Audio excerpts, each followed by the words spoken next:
The shuttle doors hissed open, spilling a cold gust of recycled air onto the vast training grounds of the Galactic Cadet Academy. Elias Trent, the lone human among hundreds of alien cadets, stepped carefully onto the metallic platform. His boots clicked softly against the reinforced surface as he glanced around. The sprawling complex stretched endlessly in all directions, with towering observation towers, floating drones, and vast fields for survival training. Aliens of every shape, size, and color moved with precision, their gear glinting under the artificial sun. Elias adjusted the strap of his survival pack, the modest kit hanging heavily on his shoulder. It was nothing like the advanced, holographic equipment the alien cadets carried. Inside were a few basic tools, a plasma knife, multi-purpose rope, portable water filter, and a compact medkit. It was simple, practical, and old-fashioned, yet every item had a purpose. Elias had spent months selecting, testing, and refining it for situations where technology could fail. Immediately, the alien cadets noticed him. Murmurs rippled through the crowd, and several four-armed Zelvians turned their heads, their luminous eyes narrowing with curiosity. One of them, a tall cadet with sharp, serrated appendages, pointed at Elias' survival kit and snickered. "Is that primitive?" he hissed in a sharp, clicking tone. "You plan to dig holes with sticks?" A chorus of alien laughter followed, echoing across the training grounds. Some pointed, others whispered, their amusement cutting through the usual calm of the academy. Elias felt heat rise to his cheeks but kept his posture straight. He had faced ridicule before, though never on this scale. Before he could respond, a commanding voice cut through the noise. "That's for hunting," said Commander Kairos, a towering Seraphian whose presence seemed to stretch the very air. His skin shimmered with faint metallic hues, and his wings, folded neatly on his back, betrayed his rank and experience. He moved past Elias, his sharp eyes scanning the gathered cadets. There was no humor in his tone, only the subtle weight of authority. The alien cadets went silent, their laughter dying in midair. The Zelvian muttered under his breath, but even he dared not speak directly to Kairos. Elias, meanwhile, felt a spark of pride flicker within him. Something about those words, simple, almost casual, carried a promise. They hinted at a truth the aliens would soon learn. His kit was more than it seemed. Elias took a deep breath and followed the flow of cadets toward the central training zone. The air was heavy with ozone and the hum of energy fields. Holographic displays floated above the ground, showing terrain maps, simulated threats, and performance metrics. Every alien cadet carried advanced scanners, energy shields, and multi-purpose weapons that adapted to nearly any scenario. They moved with the ease of creatures born into this environment, confident in their superiority. As the cadets assembled, a female Trivian with iridescent scales leaned toward Elias. Her voice was melodic but laced with skepticism. "You're a human," she said softly, eyes glimmering. "No offense, but your kit, it's outdated. You won't last the first trial." Elias met her gaze calmly. "It's not the gear that survives," he said quietly. "It's how you use it." The Trivian blinked, intrigued despite herself. Elias didn't wait for her response. His focus was elsewhere, observing the environment, noting the placement of drones, the layout of the terrain, the faint wind patterns. Survival, he knew, was not about flashy technology. It was about understanding the world and reacting quickly. The first trial was simple in theory, but designed to test both skill and adaptability. Cadets would be dropped onto the surface of Ravenna IX, a planet infamous for its lethal wildlife and unpredictable magnetic storms. They had to reach the extraction point while dealing with environmental hazards and hostile creatures. Failure would mean elimination. When the drop pods released from the orbital shuttle, Elias felt the familiar thrill of challenge. He gripped his kit tightly, scanning the planet's surface as the pods hurtled downward. Below, jagged cliffs and dense forests stretched endlessly. Streams of iridescent mist rose from hidden valleys, and shadowed figures darted between rocks. Ravenna IX lived up to its reputation. Elias' pod touched down lightly, cushioned by internal dampeners. He rolled out onto the rough terrain, noting immediately the electromagnetic fluctuations that would interfere with the aliens' devices. His survival kit, however, was simple enough not to care. Rope, knife, portable stove, none relied on fragile electronics. From above, the alien cadets' drones activated, scanning the area. Lights danced across the landscape, sensors pinged rapidly. Many cadets adjusted their equipment, smug smiles on their faces as they assumed their advanced tools guaranteed success. Elias, in contrast, moved deliberately, using natural landmarks to guide his path. The first encounter came swiftly. Shadow claws, wolf-sized predators with adaptive camouflage, emerged from the mist. Their eyes glowed faintly, reflecting the dim light. The alien cadets panicked, their scanners malfunctioning under the storm. Energy shields flickered and weapons misfired. Chaos erupted. Elias, however, remained calm. He selected a location where the terrain favored his approach, a narrow ravine with dense undergrowth. He pulled out his rope and stakes, setting a simple but effective pit trap. With precise timing, he lured a shadowclaw toward it. The creature fell into the trap, struggling, while Elias moved silently, checking his kit and preparing for the next challenge. The alien cadets stared in shock. One by one, they attempted to replicate his tactics, but their reliance on technology left them exposed. Drones jammed, scanners overloaded, and shields failed against the sudden adaptability of Ravenna IX's predators. When he reached the first checkpoint, Elias was the only cadet who had done so without major injury. Commander Kairos observed from above, his expression unreadable. The other cadets arrived in various states of disarray, some limping, others panicked, all frustrated. The Zelvian who had mocked Elias earlier stumbled to the ground, his pride as battered as his suit. Elias offered a hand. The Zelvian hesitated, then accepted it, the gesture bridging the divide between species. "How did you?" the alien began, but Elias simply shook his head. "Not the kit, you'll see soon enough." The second part of the trial was even more challenging. Cadets had to cross a river infused with magnetic currents that could disrupt tech. Alien suits sparked and faltered. Elias, unencumbered by electronics, waded carefully, using his rope to stabilize his footing. He fashioned a makeshift bridge from fallen branches and debris, allowing him to cross safely while several alien cadets floundered in the currents. By the end of the day, murmurs began to shift. The cadets who had once laughed at him now whispered, their voices tinged with awe. Commander Kairos called the class together for a debrief. The cadets assembled, dripping, bruised, and humbled. Elias stood quietly at the edge, watching. Kairos' eyes swept over the group. "Technology has limits," he began, his voice resonant. "It is reliable until it is not. Humans have survived this galaxy for millennia, not because they have the best machines, but because they adapt, improvise, and endure. That is the essence of survival." The words struck the cadets hard. Aliens who had relied solely on their gadgets realized, for the first time, that raw skill and instinct could surpass even the most advanced technology. Elias felt a quiet satisfaction.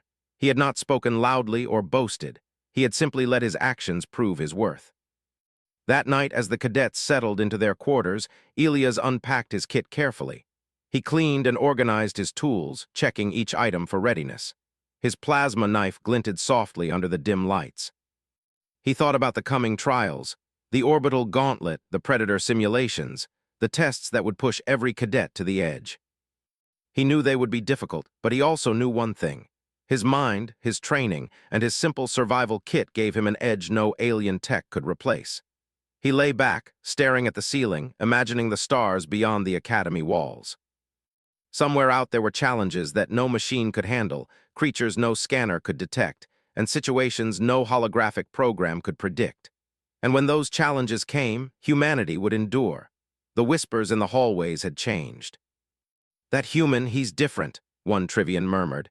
"His kit, it actually works." The Zelvian who had mocked him nodded slowly, a grudging respect forming. Across the academy, the seed of admiration for the human cadet was planted, though none yet knew how far it would grow. As Elias drifted to sleep, he felt a quiet confidence. The galaxy was vast and dangerous, but he was ready. And when the time came, the universe would see what humans were truly capable of. The dawn on Ravenna IX brought a pale, greenish light that filtered through thick mist. Elias Trent woke before most of the cadets, his muscles sore but his mind alert. He checked his survival kit carefully, laying out each tool to ensure nothing had been damaged during the previous day's trials.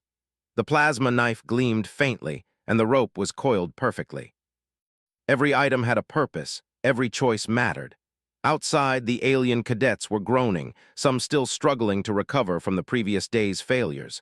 Their confidence, once high, had taken a severe hit. They eyed Elias with suspicion and, in some cases, outright resentment. He ignored them, focusing instead on the terrain map he had memorized during the shuttle ride. The next challenge would be tougher.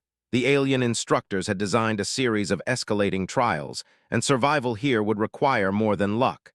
Commander Kairos appeared at the edge of the clearing, his wings folded neatly. His voice carried across the field. "Today you will navigate the depths of Ravkal," he announced. "It is a labyrinth of ravines, dense forests, and predator territory. Your objective is to reach the observation point without losing your kit or your life. Let the trial begin." The alien cadets activated their tech immediately. Drones lifted into the air, scanning the forest floor. Energy shields shimmered around some, and holographic maps projected from wrist devices. They moved with confidence, assuming their technology would guarantee survival. Elias, on the other hand, strapped his survival pack tightly, checked his knife, and stepped into the mist. He had no fancy gadgets, no hovering drones, only his senses, his instincts, and the tools he trusted. The first obstacle appeared almost immediately. A steep cliff blocked the path, with jagged rocks protruding from the side and a narrow ledge winding around the face. Alien cadets activated magnetic grapplers and anti-gravity boots, attempting to scale the cliff with ease. Several succeeded at first, but the rocks were slick from morning dew, and the magnetic fields interacted unpredictably with Ravenna IX's fluctuating atmosphere. One cadet, a tall Dravik, slipped and nearly fell, saved only by his backup grappler that strained under the weight. Elias approached differently. He examined the cliff face carefully, noting natural footholds and loose stones. Using his rope, he fashioned a simple harness and anchors, securing them to sturdy outcroppings. Step by step, he ascended slowly but steadily. While alien cadets struggled with their malfunctioning tech, Elias moved with precision, each motion deliberate, each choice informed by observation. When he reached the top, he paused to watch the others. Several alien cadets were stuck halfway, arguing with each other and cursing their failing equipment. He smiled faintly but kept moving, knowing patience was as important as skill. In the back of his mind, he noted the predator's faint tracks nearby. Ravenna IX was never forgiving, and the shadowclaws he had encountered before were not the only dangers lurking in the depths. The forest below the cliff was thick with mist and low-hanging vines, a natural maze designed to disorient and trap. The alien cadets relied heavily on scanners, which flickered under the planet's strange magnetic currents. Some ignored the environment, trusting tech to guide them, and became easy prey for the planet's smaller predators, savage lizards with acidic saliva and the tendency to leap from branch to branch. Elias moved carefully, using the natural sounds and subtle movement patterns to navigate. When he spotted a vine that could serve as a bridge over a small ravine, he tested it with a rock, adjusted its tension with rope, and crossed safely. Behind him, he noticed a Zelvian cadet panicking, his drones flickering uselessly. Elias paused for a moment, then used a rope sling to create a temporary handline for the cadet, allowing him to cross without falling. The Zelvian's eyes widened in disbelief, and he muttered something that might have been thanks. Further into the depths, the trial intensified. The forest opened to a wide clearing, and there the predators were waiting.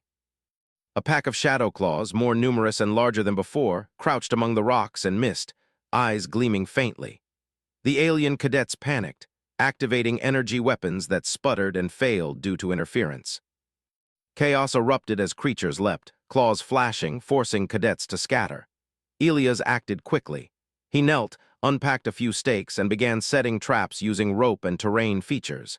He created barriers and snares, guiding the predators' movement. One by one, creatures fell into simple but effective traps. His kit, which had been mocked the day before, proved invaluable.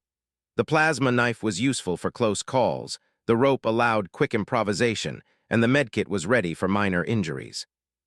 By the time he reached the other side of the clearing, several alien cadets were injured, exhausted, or panicked. One Trivian, her iridescent scales dulled by sweat and fear, looked at Elias with wide eyes. How are you still so calm?" she asked. Elias shrugged, tightening his straps. "You prepare for the worst, you stay ready for anything. You don't rely on gadgets alone." The remainder of the trial was a test of endurance. Cadets had to cross a fast-flowing river infused with magnetic currents, climb trees to retrieve supply nodes, and navigate through pitch-black caves. Alien technology struggled in each scenario.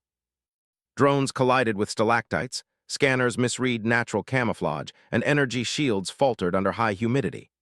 Elias, using nothing but his kit and his knowledge, moved steadily.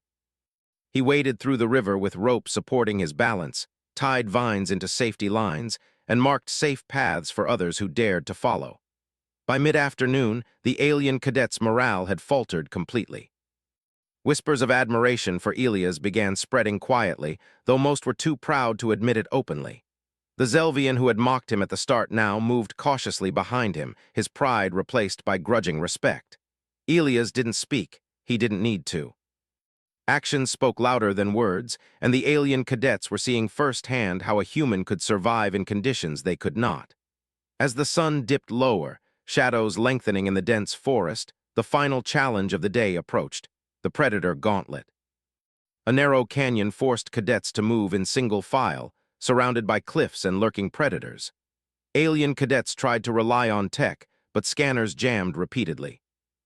Elias instead observed patterns, the way shadows shifted, the faint noises predators made, the movement of wind through rocks. He set traps along the path and guided others quietly. When a predator lunged, it fell into a pit he had constructed, safe but immobilized. At the end of the gauntlet, Commander Kairos waited, observing from a high vantage point. The surviving cadets emerged slowly, some limping, some shaken, some silently grateful for the guidance Elias had unknowingly provided. Kairos' eyes scanned the group, finally resting on Elias. There was no overt praise, only the quiet acknowledgement in his gaze that this human had not only survived, but excelled in a scenario designed to break the best cadets.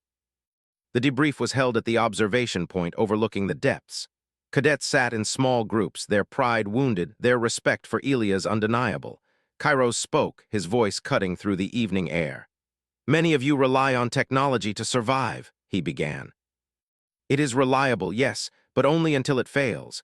Humans have endured countless worlds, countless trials because they adapt, they improvise, and they survive when machines cannot. Observe their methods, learn from them." The alien cadets looked around, understanding dawning slowly. Elias, quiet as ever, simply tightened the straps on his survival pack. No one else had managed the trial with such consistency. No one else had thought as quickly or as effectively in situations where tech faltered. Humanity's ingenuity, its creativity, its instinct, these were strengths that no advanced equipment could replicate. Later, back at the barracks, the cadets were quiet. Aliens tended to their wounds, repaired their gear, and whispered among themselves. The Zelvian who had mocked Elias sat in a corner, staring at his own kit, now realizing that no amount of advanced equipment could replace skill and foresight. The Trivian approached Elias, curiosity and admiration clear on her face. "You really think like a hunter," she said softly. "Every move, every decision." Elias gave a faint smile. "That's the point," he said. "You watch, you learn, and you stay ready. Nothing else matters." The night was long and sleep was scarce. Cadets knew tomorrow would bring another trial, one more dangerous, one designed to test endurance and adaptability even further. Elias didn't fear it. He cleaned his kit, checked his supplies, and reviewed the terrain maps. Every item in his pack had a purpose, every choice mattered. Technology was useful, but instinct, preparation, and ingenuity were what made humans survive. As he lay back on his cot, staring at the ceiling of the barracks, Elias thought about the alien cadets who had mocked him just 2 days ago. Their laughter had faded, replaced by silent acknowledgement and a growing sense of respect. One day, he knew, they would understand fully why humanity had survived and thrived across countless worlds. In the quiet of the barracks, the human cadet allowed himself a small smile. He had survived the first day's trials. He had faced creatures, terrain, and technology failures that had humbled alien cadets. And he had done it with nothing more than a simple survival kit, sharp mind, and steady hands. The galaxy was vast, unpredictable, and dangerous, but Elias Trent was ready. And humanity, once again, was quietly proving its place among the stars, not through flashy technology, but through ingenuity, courage, and the will to survive.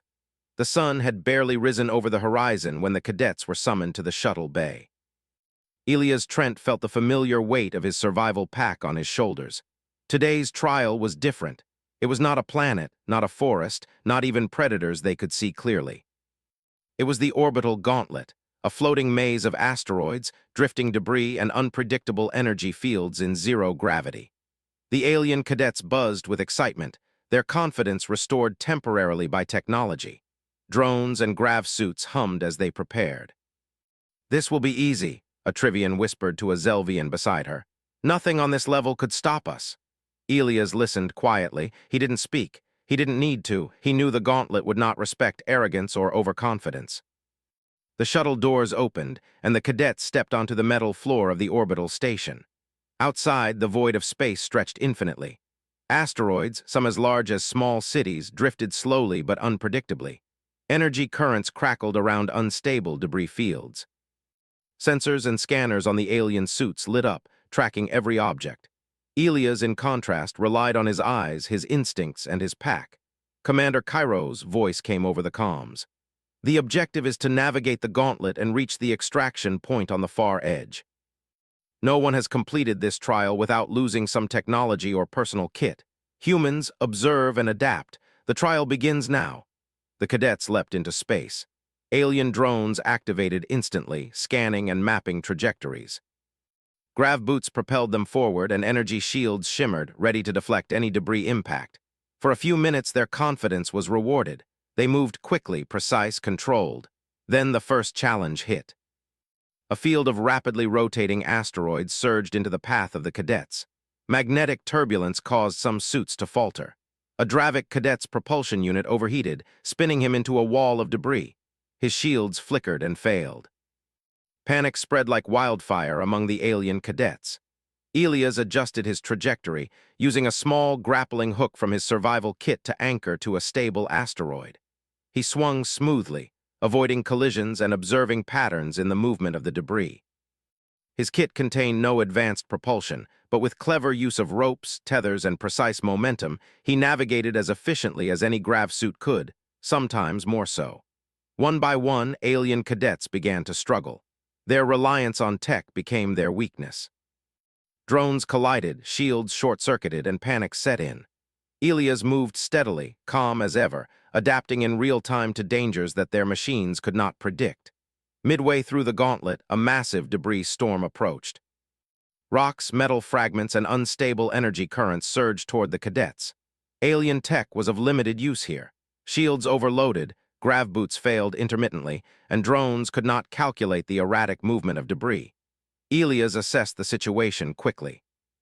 He detached a rope from his pack and tied it around a sturdy piece of floating wreckage. Using it as a swing line, he moved safely while guiding a Trivian cadet who had become disoriented. The Trivian clung to the rope, wide-eyed. "How are you so calm?" she gasped. Elias glanced at her. "I focus on what I can control, not what I can't." When the debris storm subsided, several alien cadets were injured or floating helplessly. A Zelvian had lost his propulsion module entirely and was drifting toward a spinning asteroid. Without hesitation, Elias grabbed another rope from his kit, secured it to a stable rock, and hurled it toward the Zelvian. With careful timing and strength, he anchored the cadet safely. The alien cadets watched, some silently awed, others embarrassed. The mockery of his primitive kit from the first day was long gone.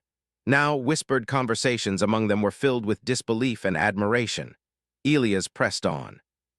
The final section of the gauntlet was a narrow canyon between two massive asteroids, filled with twisting energy currents. Alien cadets struggled, some bouncing off walls, some caught in magnetic turbulence. Elias observed, waited for the right moment, then used his rope to create tension lines, using momentum and gravity to swing across safely. Every movement was calculated, precise, and effective. A sudden collision sent a small meteor fragment spinning toward him. He grabbed a piece of debris from his kit, using it as a counterweight to pivot away just in time. The alien cadets around him were caught off guard, some tumbling helplessly. A few shouted, blaming each other, panicking, while Elias remained calm, moving steadily toward the extraction point. When he reached the extraction pod, he noticed several alien cadets struggling behind him. Without hesitation, he extended his ropes and tethers, guiding them safely. Some accepted his help reluctantly, pride battled survival instinct. Others were too panicked to respond, and Elias acted decisively, pulling them out of dangerous trajectories and securing them to stable surfaces. By the time Commander Kairos' observation pod recorded the final cadets entering the extraction point, Elias had not only survived, but had actively saved others, alien cadets who had mocked him just days ago. The image of a human calmly navigating chaos while others floundered spread across the Academy's communications, leaving instructors and cadets alike in stunned silence. The debrief was held aboard the orbital station, high above the gauntlet. Cadets were exhausted, bruised, and humbled. Kairos' voice carried a calm authority that silenced the room immediately. "Today, you have seen the limits of technology," he said. "Even the most advanced systems fail under extreme conditions. Humans, however, rely on ingenuity, observation, and adaptability. They survive when technology fails, and they protect those around them when others cannot." The alien cadets could not deny it. The Trivian who had clung to his rope stared at him in awe. The Zelvian who had mocked him earlier now avoided his gaze, silent but thoughtful. The lesson was clear. Human skill, patience, and creativity were unmatched, even in a galaxy obsessed with technological superiority. Elias sat quietly as Kairos continued, his gaze briefly meeting the human cadet's. "Do not mistake their simplicity for weakness," Kairos said. "They have endured planets, predators, and hazards beyond imagination. Today you have witnessed what it means to survive through intellect, courage, and resourcefulness. Learn this well." The cadets left the debriefing in subdued silence. Pride had been replaced by humility. Elias, meanwhile, returned to his quarters, unpacked his survival kit, and inspected every tool. The rope was frayed in places. The knife had small scratches, but nothing was broken. He cleaned and prepared everything carefully, knowing that future trials would test him even more. Later, as the station rotated slowly above the gauntlet, Elias watched the stars through the observation deck. He thought about the alien cadets, their reliance on machines, their initial mockery, and their growing respect. For every sneer he had endured, every whispered insult, there had been an opportunity to demonstrate the value of human ingenuity, and he had taken it. That night the barracks were quiet. The alien cadets were restless, reviewing maps, checking gear, and quietly talking about Elias' performance. The Zelvian who had mocked him sat alone, examining his own tools and thinking about the lesson he had learned the hard way. Technology alone does not ensure survival. Observation, creativity, and the will to act are what make a cadet truly capable. Elias, meanwhile, reflected on the trials so far. The depths of Ravkal had tested his endurance and resourcefulness. The orbital gauntlet had tested his ingenuity and courage under pressure. Both had proven that humans, with nothing but simple tools and sharp minds, could survive situations that alien tech alone could not. He allowed himself a quiet smile. The galaxy was full of unknown dangers, unpredictable environments, and creatures beyond imagination. But humans had endured far worse. For every challenge that lay ahead, he was ready. Tomorrow would bring the final trial for this phase, a survival simulation designed to push cadets to their limits and beyond. Rumor had it, the instructors were introducing a holographic apex predator that would test not only reflexes and strategy, but also cooperation and leadership. Many alien cadets were anxious, their previous confidence shaken by today's events. Elias felt anticipation, not fear. As he lay back, staring at the artificial stars projected on the barracks ceiling, he thought about the instructors, words, and the lessons of the day. Survival was not about flashy tech, not about the latest upgrades, not about pride or arrogance. Survival was about adaptability, courage, foresight, and the ability to act decisively when others froze. It was about seeing opportunities where others saw danger. It was about using the simplest tools in the most creative ways. And humans had mastered that art long before alien technology had been invented. Elias Trent closed his eyes, feeling the weight of his survival kit on his chest. Each item had its purpose, each choice mattered. The galaxy was dangerous, unpredictable, and unforgiving, but humans had a way of turning every disadvantage into an advantage. Tomorrow would be another test, and he would face it with the same calm, steady confidence he had shown in the gauntlet. For the alien cadets, the lesson was already clear. The human had survived trials they could barely manage. He had saved others when technology failed. He had shown courage, creativity, and precision in situations where instinct and intellect mattered more than gadgets. And slowly, the respect that had been absent on the first day was growing, silently but unmistakably. Elias knew the next trial would be harder. It would push him to limits of physical endurance, mental sharpness, and leadership. But he also knew one thing: no matter the obstacle, humans had the ability to adapt, survive, and thrive where others failed. That was a lesson no alien cadet or instructor could forget. As the lights dimmed in the barracks, the quiet hum of the station surrounded him. He felt ready, focused, and alert. The galaxy was vast, full of challenges that technology alone could not overcome, and he, a single human among thousands of alien cadets, would show them what it truly meant to survive. The final trial had a different kind of tension. The cadets assembled in a massive simulation chamber aboard the orbital station. Unlike the previous trials, this one was designed to test more than endurance or skill. It would test strategy, adaptability, leadership, and the ability to survive when every advantage was stripped away. Commander Kairos addressed the cadets, his metallic wings glinting under the chamber lights. "This is the Apex Predator simulation," he announced. "You will face a holographic predator capable of adapting to every known threat. Weapons, shields, drones, none of your technology will give you an advantage. Only your mind, your instincts, and your resourcefulness will determine survival. Humans lead by example." Alien cadets exchanged nervous glances. Even the Trivian who had been impressed by Elias looked tense. Today, his reputation would be tested in front of everyone. For Elias, it was just another challenge, though perhaps the most dangerous yet. He adjusted his survival pack, checking each item. The plasma knife, the rope, the medkit, and the small toolkit, all simple, all reliable. The simulation began. The floor beneath the cadets' feet vanished, replaced by an endless virtual landscape of jagged rocks, dense fog, and alien vegetation. The apex predator emerged first as a distant silhouette, then closer, faster, larger than any creature they had faced. Its holographic form pulsed, shifting as it adapted to the cadets' movements. The alien cadets activated their tech instantly. Shields flared, drones hovered, weapons prepared, but as expected, the predator adapted. Shields fizzled and failed, drones miscalculated distance and collided with obstacles, energy weapons shorted and sparked uselessly. Panic spread almost immediately. Elias, in contrast, observed. He noticed the predator's patterns, how it reacted to movement, how it anticipated attacks, how it predicted reliance on technology.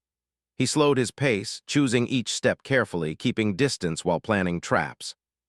His survival kit had no fancy targeting systems, but it gave him tools to improvise. Rope, stakes, and sharp objects became lures, barriers, and weapons. The predator lunged at a Dravic cadet, who screamed, waving a malfunctioning energy blade. Elias acted instantly. He threw a weighted rope across a nearby rock formation, creating a trip line that the predator tripped over, slowing its attack. The Dravic stumbled to safety, eyes wide. "How?" he began, but Elias was already moving, tying vines and ropes into clever traps. The apex predator adjusted, adapting to every method the alien cadets attempted. It became faster, smarter, more relentless. Alien cadets panicked, many retreating or freezing. Elias remained calm. He analyzed the environment, using every natural feature as part of his strategy. Rocks became barriers, loose vines became snares, and narrow passages turned into choke points.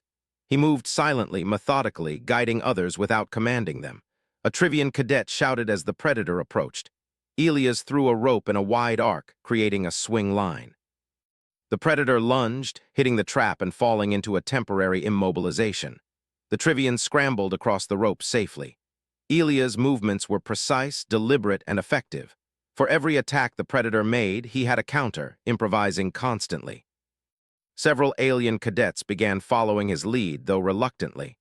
They tried to mimic his movements, his use of the environment, his improvisation with simple tools. One by one, they began to understand the lesson: technology was not enough.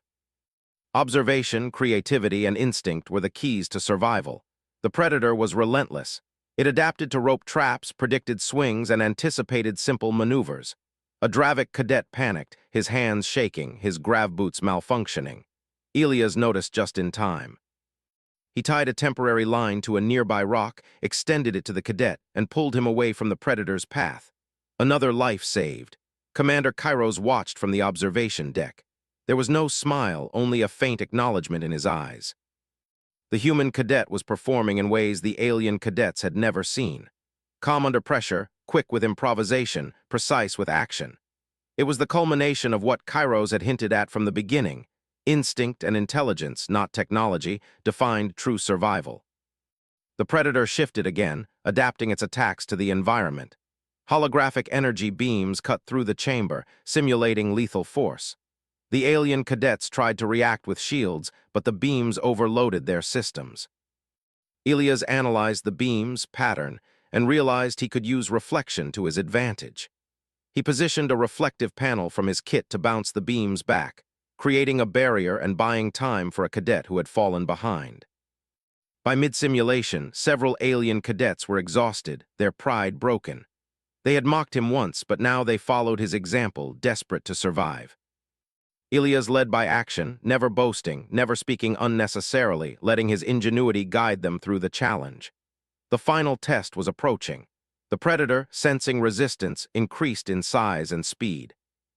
It lunged toward the narrow exit that led to the extraction point. Alien cadets scattered in panic, most failing to predict its movement. Ilias assessed the situation, his mind racing. The environment offered one advantage: a narrow, twisting canyon filled with loose rocks. He positioned ropes and stakes strategically, creating a maze of barriers and triggers. As the predator lunged, it struck the first trap, slowed by ropes and rocks. Ilias moved quickly, guiding cadets along the safer path. When the predator attempted to adjust, it triggered another trap, toppling boulders into its path.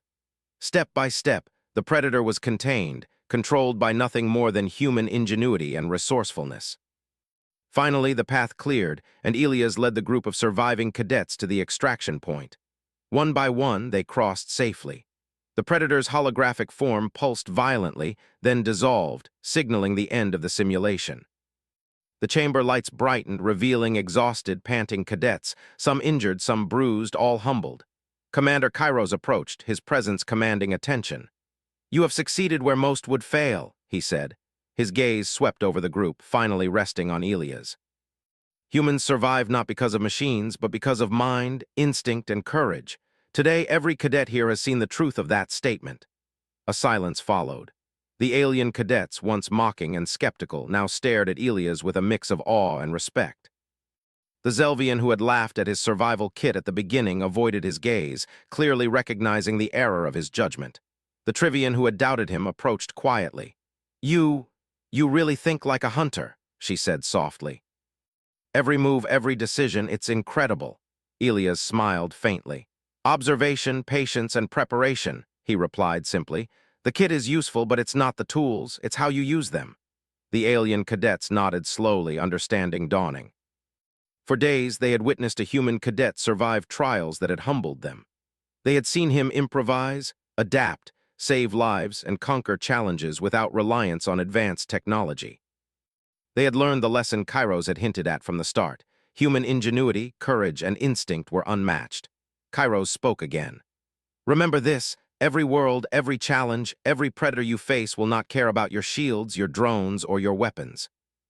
Only your mind, your skill, and your courage will determine survival. Humans have survived because they master these qualities. Learn from them and you may endure." Later in the barracks, Ilias unpacked his survival kit carefully. Every item was accounted for, every rope coiled, every tool inspected. He thought about the trials, the depths of Ravkal, the orbital gauntlet, and now the Apex Predator simulation. Each had tested him physically, mentally, and strategically. Each had proven that humans could survive in ways alien technology could not. The alien cadets were quiet that night. Some nursed bruises, others repaired damaged gear. In corners, conversations whispered about the human cadet who had led them through danger without hesitation. Pride had shifted into respect, skepticism into admiration. Ilias, quiet as ever, simply prepared for tomorrow. He lay back, staring at the ceiling lights. The galaxy was vast, unpredictable, and full of dangers no simulation could perfectly recreate. But humans had endured far worse. For every challenge the universe presented, they had a combination of mind, courage, and ingenuity that could turn disadvantage into triumph. Elias Trent had not only survived, he had led, he had saved others. He had proven that humanity's greatest strength was not technology, but the ability to adapt, improvise, and endure. The galaxy would take notice, and for the alien cadets the lesson was unforgettable: never underestimate humans. Tomorrow would bring more challenges, yes, but for the first time, many of the alien cadets knew they could not rely solely on tech. They would need to think, observe, and act, just as Elias had done. Humanity had quietly but decisively claimed its place, not through flashy devices or overwhelming strength, but through resourcefulness, courage, and unyielding determination. Elias Trent closed his eyes, feeling the familiar weight of his survival pack beside him. The trials had ended, but the lessons had only begun. He had shown the galaxy what humans could do when underestimated, and in that, there was no limit to what they might achieve. The stars outside the station glimmered faintly, silent witnesses to the triumph of a single human cadet among thousands of alien peers. For humans, survival was never guaranteed, but ingenuity, courage, and the will to endure ensured that they would always find a way. And in the eyes of the galaxy, Elias Trent was no longer just a human cadet. He was a symbol, a quiet testament to humanity's brilliance, resilience, and unbreakable spirit.